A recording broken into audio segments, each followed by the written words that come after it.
Baik, bismillahirrahmanirrahim.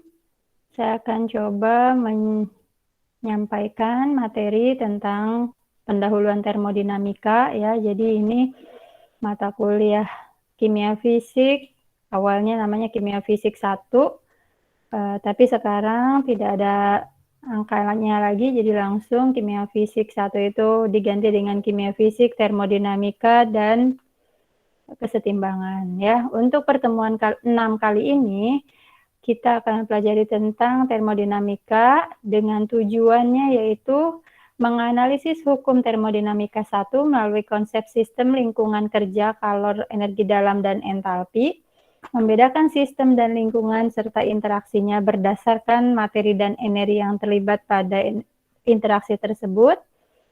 Kemudian menganalisis hukum termodinamika 1 melalui hubungan kalor kerja dan energi dalam. Kemudian kalau kita mau mulai mengenal sesuatu, tentu kita harus mengetahui dulu definisi dari sesuatu tersebut. Nah, apabila kita mempelajari tentang termodinamika, termodinamika ini adalah ilmu yang mempelajari hukum yang mengatur perubahan energi dari satu bentuk ke bentuk lain dan aliran serta kemampuan energi dalam melakukan usaha. Nah, jadi dalam termodinamika ini kata kuncinya adalah perubahan energi ya, melalui kita melihat bagaimana usaha yang terjadi pada suatu suatu reaksi begitu ya. Nah, kemudian pada termodinamika ada 2 istilah yang sangat erat kaitannya dan selalu disampaikan gitu ya, yaitu sistem dan lingkungan. Sistem itu adalah satu subjek atau satu fokus pembahasan, dan lingkungan itu adalah yang di luar sistem. Jadi kalau kita mau melihat larutan NaCl, nah berarti larutan NaCl itu adalah sistemnya, sedangkan lingkungannya adalah apa yang ada di luar dari NaCl tersebut. Udara, ataukah misalkan ada air di tempat lain. Kemudian ada juga sebetulnya yang disebut dengan batas sistem. Nah, ini gambarnya seperti ini kalau kita terangkan ya, bahwa kemudian apabila dalam sebuah tabung, misalkan dia berisi gas, maka yang disebut dengan sistem adalah gas itu sendiri yang ada di dalam tabung. Kemudian lingkungan itu adalah gas di luar tabung ini ya, dan batas sistem itu adalah tabungnya. Dinding-dinding tabung itu menjadi batas sistemnya ya. Nah, kemudian hukum termodinamika dibagi menjadi 2 ya, yaitu hukum termodinamika pertama dan kedua. Secara umum dibagi menjadi 2 ini, tetapi kemudian nanti kita akan mengenal dengan hukum termodinamika ketiga dan hukum termodinamika ke-0. Mengapa ada hukum termodinamika ke-0? Jadi hukum termodinamika ke-0 ini sebetulnya baru ditemukan setelah hukum termodinamika ketiga disampaikan. Hukum termodinamika ke-0 ini menyampaikan tentang justru asasnya. Asas mengapa terjadi hukum termodinamika 1, 2, dan 3. Karena sudah terlanjur, sudah dituliskan hukum termodinamika ketiga, sedangkan hukum termodinamika ke-0 itu diketahui belakangan, maka tidak bisa disebut, sedangkan dia adalah merupakan asas, maka dia tidak bisa disebut dengan hukum termodinamika ke-0. Akhirnya keempat. Akhirnya dia disebut dengan hukum termodinamika ke-0. Ya, hukum termodinamika pertama itu menyampaikan tentang prinsip kekekalan energi yang memasukkan kalor sebagai mode perpindahan energi, dan hukum termodinamika kedua itu menyampaikan tentang aliran kalor yang memiliki arah ya. Jadi hukum termodinamika kedua ini tinjauannya adalah bagaimana reaksi tersebut berjalan secara reversibel atau irreversibel gitu. Nah, kemudian tadi disampaikan juga bahwa pada termodinamika 1 kita juga mempelajari tentang usaha, kalor, dan energi mekanik sistem ya.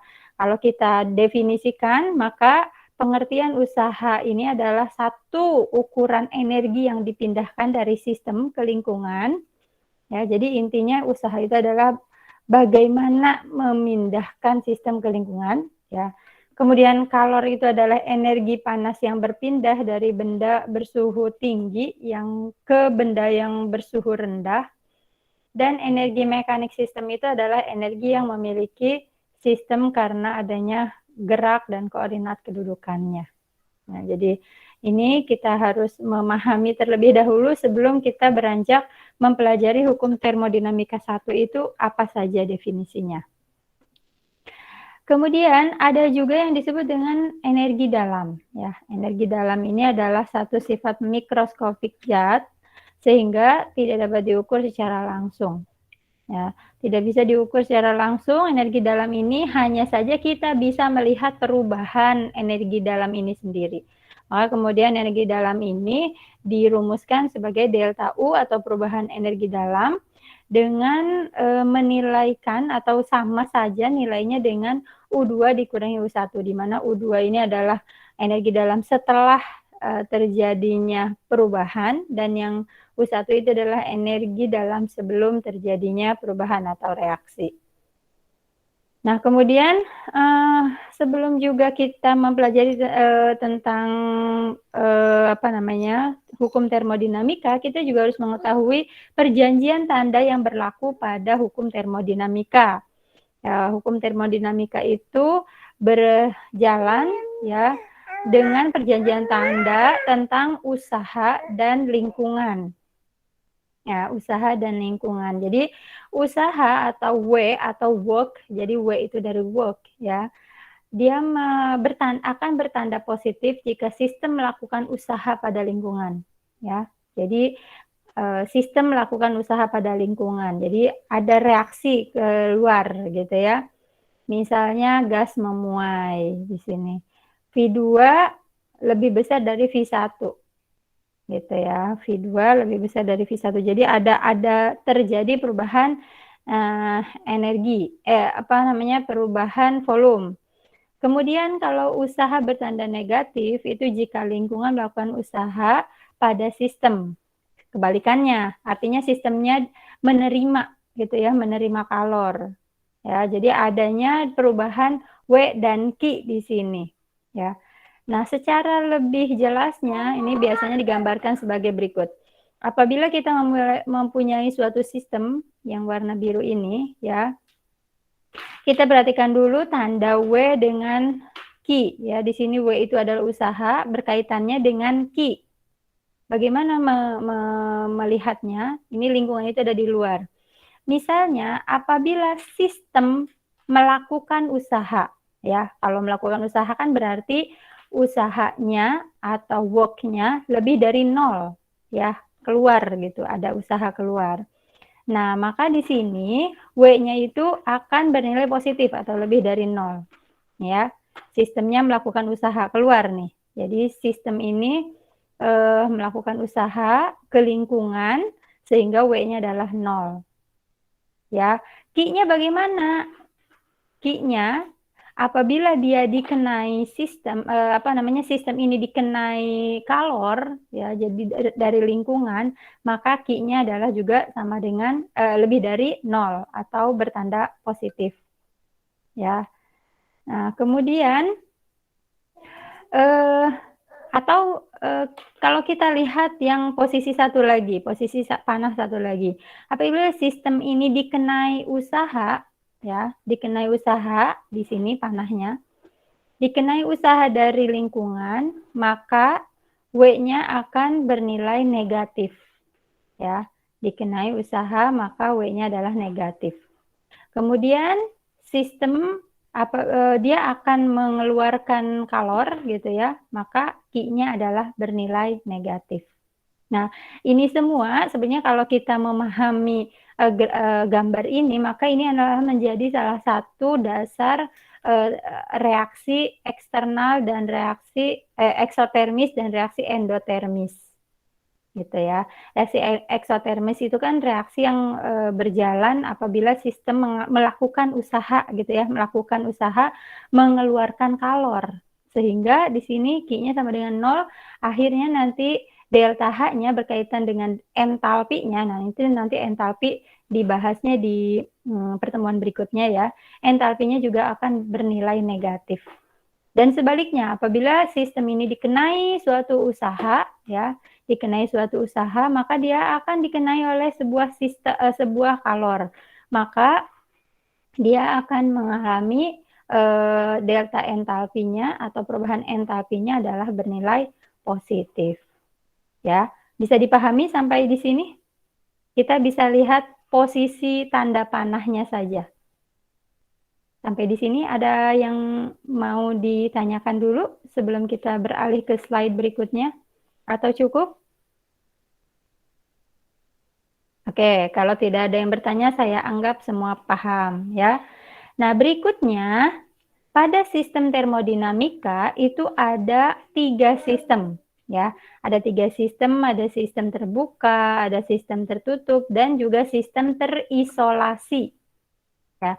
Pada sistem terbuka itu terjadi pertukaran energi dan materi antara sistem dengan lingkungan.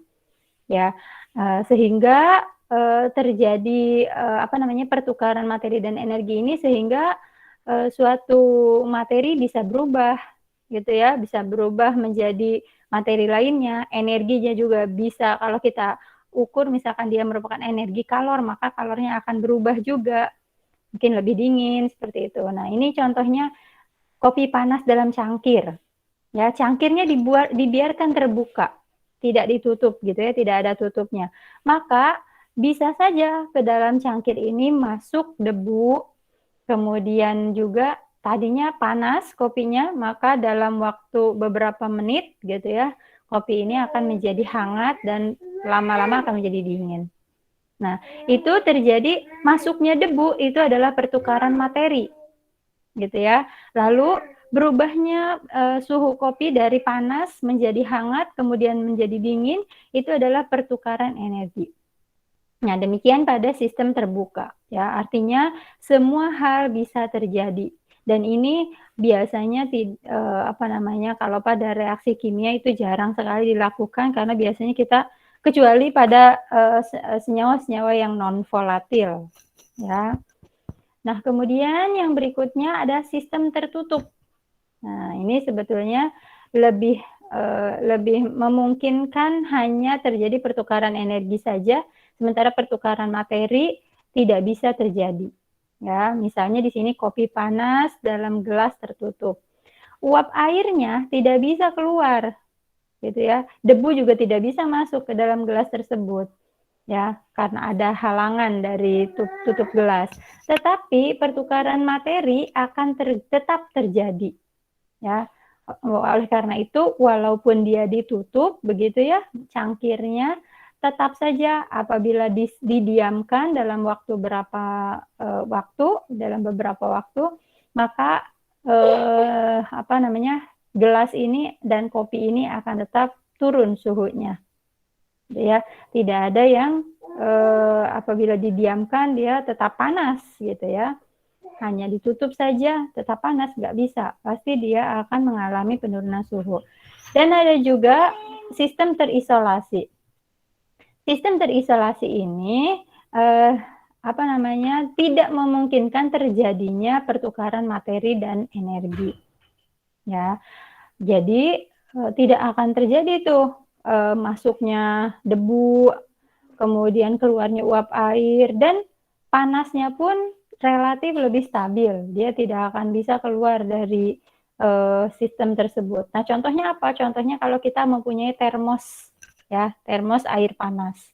Memang lama-kelamaan misalnya sudah 3 hari misalnya di termos ini airnya, pasti akan terjadi pertukaran energi juga, pasti lama-kelamaan akan dingin air itu. Tetapi dalam waktu yang sama, misalnya kita bandingkan pada sistem terbuka selama 5 menit, pada sistem tertutup selama 5 menit, pada sistem terisolasi selama 5 menit semuanya, maka itu kalau kita melihat perubahannya itu tidak akan terjadi signifikan pada sistem terisolasi. Selama 5 menit ini sistem terisolasi pasti tetap akan panas. Nah, ini sistem terisolasi ini yang biasanya memang terjadi dan diupayakan pada reaksi-reaksi kimia. Ya, sistem terisolasi ini tidak memungkinkan adanya pertukaran materi maupun energi. Nah, kalau kita lihat contoh gambarannya adalah seperti ini. Di sistem terbuka ini semuanya dalam keadaan terbuka begitu ya, sehingga ini uap air bisa keluar masuk dengan mudahnya, kemudian juga Q-nya atau kalornya akan berubah dengan signifikan. Kemudian pada sistem tertutup juga demikian, mungkin, uap air tidak bisa keluar karena terhalang tutup, ya, tutup gelas ini, tetapi tetap saja Q-nya pasti akan berubah, ya. Nah, pada sistem terisolasi ini sudah ditutup, di ini juga, apa namanya, menggunakan isolator gitu ya, atau segala sesuatu yang tidak bisa menghantarkan panas. Maka di sini, materinya tidak bisa berubah gitu ya, tidak bisa bertukar, Q-nya juga tidak bisa tertukar, seperti itu. Ini adalah gambaran bagaimana terjadinya sistem terbuka, sistem tertutup, dan sistem terisolasi. Nah, ini akan menjadi satu perhitungan pada apa namanya, hukum termodinamika dengan melihat aspek-aspek lain, faktor-faktor lain, yaitu adanya kerja dan kalor, kemudian ada energi kinetik, ada energi potensial, kemudian jumlah energi kinetik dan potensialnya itu sendiri yang menjadi energi dalam, ya.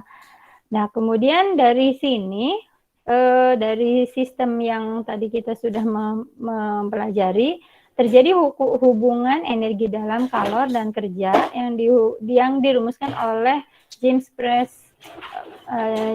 Prescott Joule ya, atau hukum termodinamika 1, bahwa dalam setiap proses apabila kalor diberikan pada sistem dan sistem melakukan usaha, maka dia akan terjadi perubahan pada energi dalam.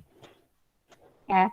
Nah, ini maka kemudian kita mengetahui 3 komponen ini, yaitu energi dalam, kalor, dan juga kerja. Nah, energi dalam ini tergantung pada keadaan sistem tadi, ya, apakah sistemnya terbuka, ataukah sistemnya tertutup, ataukah sistemnya terisolasi. Karena apa? Karena Q dan W-nya atau kalornya terutama itu akan berubah mengikuti keadaan sistemnya itu tersendiri. Ya, maka di sini secara umum untuk menuliskan atau merumuskan delta U itu kita melihat tadi ya sudah saya sampaikan juga di awal, delta delta U itu sama nilainya dengan U akhir dikurangi U awal atau U2 dikurangi U1. Nah, ini sama dengan Q ditambah W, di mana Q dan W-nya ini nanti akan mengikuti hukum apa namanya, atau perjanjian yang tertulis ya, perjanjian tertulis yang tadi saya sampaikan. Gini, Q dan W. Secara umum adalah delta U-nya itu adalah Q ditambah W. Tetapi kemudian nanti apakah Q-nya bernilai negatif ataukah W-nya bernilai negatif itu nanti disesuaikan dengan konteks dari suatu kasus. Ya, apakah dia dikenai sistem atau apakah dia dikenai oleh lingkungan, dikenai kerja oleh lingkungan, apakah dia mengeluarkan kalor atau dia mendapatkan kalor dari lingkungan. Ya, itu dalam dari sisi Q-nya. Dari sisi W-nya, apakah dia melakukan kerja ataukah dia dikenai kerja. Nah, nanti itu akan berbeda nilainya. Apakah Q dan W-nya itu apakah nilai negatif atau positif. Ya. Nah, ini perjanjian tanah yang tadi saya sampaikan, maka kemudian secara kesimpulannya, sistem jika menyerap kalor atau menerima kerja, maka energi dalamnya akan bertambah. Ya, kalau menyerap kalor dan atau menerima kerja, ya kan? Sistem menyerap. Jadi ada kalor masuk dari lingkungan kepada sistem, atau dia menerima kerja, W-nya dari lingkungan. Maka nanti delta U-nya itu akan sama lebih dari 0. Sebaliknya jika sistem melepas kalor, Q-nya berarti negatif atau melakukan kerja, ya, melakukan kerja berarti W-nya positif, maka energi dalamnya akan berkurang. Delta U-nya adalah negatif. Nah, ini semua adalah tergantung nanti yang paling berpengaruh adalah bagaimana dia, apakah dikenai, sekali lagi dia dikenai kerja atau melakukan kerja, atau dia menyerap, apakah dia menyerap atau melepas kalor. Gitu ya, delta U itu akan berpengaruh seperti itu. Nah, kemudian pada termodinamika terdapat 4 proses, ya. Terdapat 4 proses yang kita disebut dengan isohoris, isotermis, isobaris, dan juga adiabatis. Oh, mohon maaf ini nomor 4 ya harusnya. Nah, yang disebut dengan horis ya, itu dia reaksi kimia ini berlangsung pada sistem tertutup dan volumenya tetap. Ya, apabila suatu sistem tertutup dan volumenya tetap, maka sistem itu tidak melakukan usaha. Artinya W-nya sama dengan 0. Ya, sehingga pada keadaan ini semua perubahan energi yang menyertai reaksi adalah pada volume tetap. Ya, delta U-nya maka ini dituliskan seperti ini. Ya, karena W-nya itu adalah sama dengan 0, ya, tidak melakukan kerja, maka delta U-nya itu adalah sama dengan Q. Itu, ya. Ini terjadi pada reaksi isohoris. Ingat, iso itu adalah tetap dan horis itu adalah volume. Jadi, volumenya tetap. Maka di sini kalau volumenya tetap dianggap tidak melakukan kerja. Gitu ya. Sekuat apapun kita berusaha katanya ya. Jadi ini memang termodinamika ini berkebalikan dengan tinggi kinetika. Ya, sekuat apapun kerja yang kita lakukan, ternyata sistem itu tidak berubah, gitu ya, dalam hal ini volume, maka usaha kita, W kita dianggap 0, gitu ya. Delta U-nya sama dengan Q. Nah, ini pada sistem atau proses isohoris. Kemudian yang kedua, apabila reaksi kimianya ini berlangsung pada sistem terbuka dan tekanan tetap. Ya, sistemnya terbuka dan tekanan tetap. Atau kita highlight-nya ini di sini. Bahwa dia terjadi pada tekanan tetap atau makanya kemudian disebut dengan isobar. Iso itu tetap, bar itu adalah tekanan. Jadi tekanannya tetap. Nah, tekanan tetap ini kita mengetahui bahwa W atau usaha itu kalau kita diterjemahkan lagi atau diuraikan lagi, W itu adalah P delta V ya. Lihat lagi di pertemuan kedua atau ketiga kalau tidak salah saya sampaikan bermacam-macam nilai W ya. W itu adalah P kalikan delta V sehingga di sini karena P-nya adalah pada tekanan tetap, maka di sini P-nya tidak berubah. Ya, sehingga delta U-nya bagaimana kaitannya dengan P dengan tekanan tetap, maka delta U-nya adalah Q ditambah P delta V. Gitu ya. Itu adalah pada tekanan tetap. Kemudian yang ketiga ada proses isotermis. Nah, ingat iso itu tetap, term itu adalah suhu. Maka ini terjadinya proses reaksi kimia yang terjadi pada suhu tetap. Jadi suhunya diupayakan bagaimana supaya tetap, sehingga pada proses termodinamika ini yang umumnya diketahui itu adalah pada PVNRT, menggunakan persamaan gas ideal PVNRT. Ya, PVNRT kita sudah familiar semuanya bahwa ini adalah persamaan gas ideal. Nah, karena suhunya konstan, maka usaha yang dilakukan gas adalah W sama seperti tadi ya, P delta V atau PdV sama dengan W-nya kita masukkan ke dalam persamaan ini nRT dikalikan W. Gitu ya. Dikalikan dengan dikalikan dengan dV. Perubahan volume. Jadi W-nya kita jabarkan menjadi P delta V. Ya. Kemudian sehingga di sini P delta V-nya ini PV ya, ini sama dengan P kali V, P kali delta V. Kemudian nRT. nRT-nya harus dikalikan dengan perubahan volume tadi. Gitu ya. Karena apa? Karena delta V-nya ini nanti akan saling menghilangkan. Seperti itu, ya. Jadi melihat perubahan volumenya tadi. Nah, kemudian yang terakhir yaitu pada proses adiabatis. Ya, proses adiabatis ini pada sistem terisolasi. Ya, proses yang terjadi pada sistem terisolasi. Dia tidak terjadi pertukaran kalor dan juga materi pada sistem dengan lingkungan ya. Sehingga di sini dianggap bahwa kalornya itu adalah sama dengan 0. Gitu. Kalau yang sama dengan 0, maka kemudian kalau kita terjemahkan, kalau kita turunkan kepada delta U sama dengan Q tambah W, maka Q-nya ini karena tidak terjadi perubahan kalor, Q-nya adalah sama dengan 0. 0 ditambah W sama dengan W, maka delta U-nya itu adalah tergantung dari kerja yang dia lakukan.